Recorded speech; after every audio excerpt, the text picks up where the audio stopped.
星期一的时候，美国国务院负责中国事务和台海问题的第一副国务卿内阁罗朋克接受了凤凰卫视的独家专访。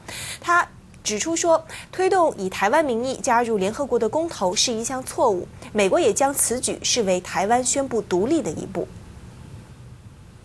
Mr. Secretary, for speaking today with Phoenix Television regarding the latest political developments in Taiwan.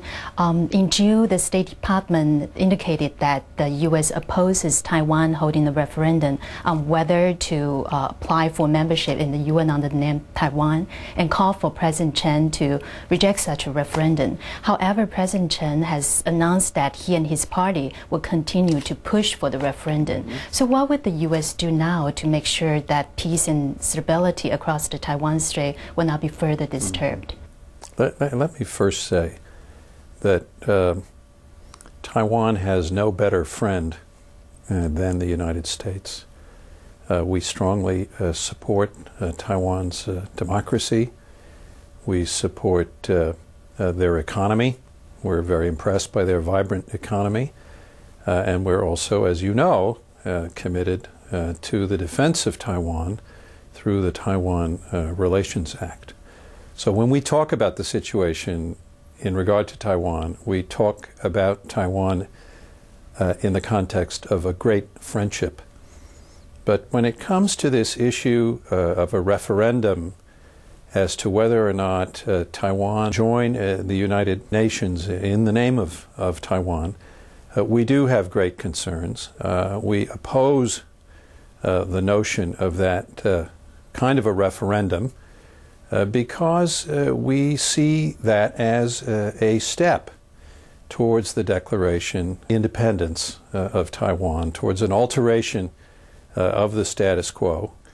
And I would recall that in the past, President Chen has made commitments to the American president, to the international community, and to the people of Taiwan not to take any kind of steps that would represent a unilateral alteration of the status quo, such as a change in the official name of Taiwan. Mm-hmm.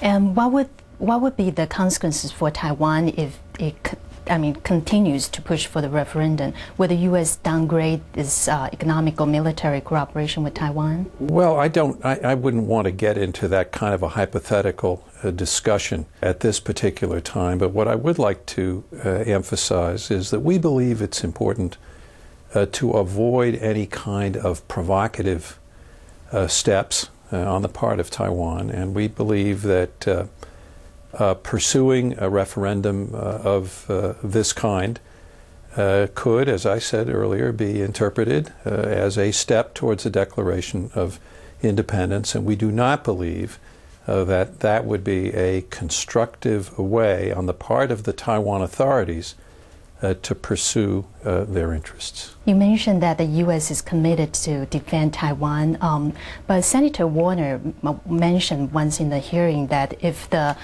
conflicts across the Taiwan Strait were precipitated by the wrong policy of the Taiwan's official, then the U.S. may not use full force to defend Taiwan. What's the U.S. stance? Well, these are the kinds of questions, they're hypothetical questions that are very difficult to address before a specific situation might arise. You're correct in saying we're very committed to the defense of Taiwan under the Taiwan Relations Act.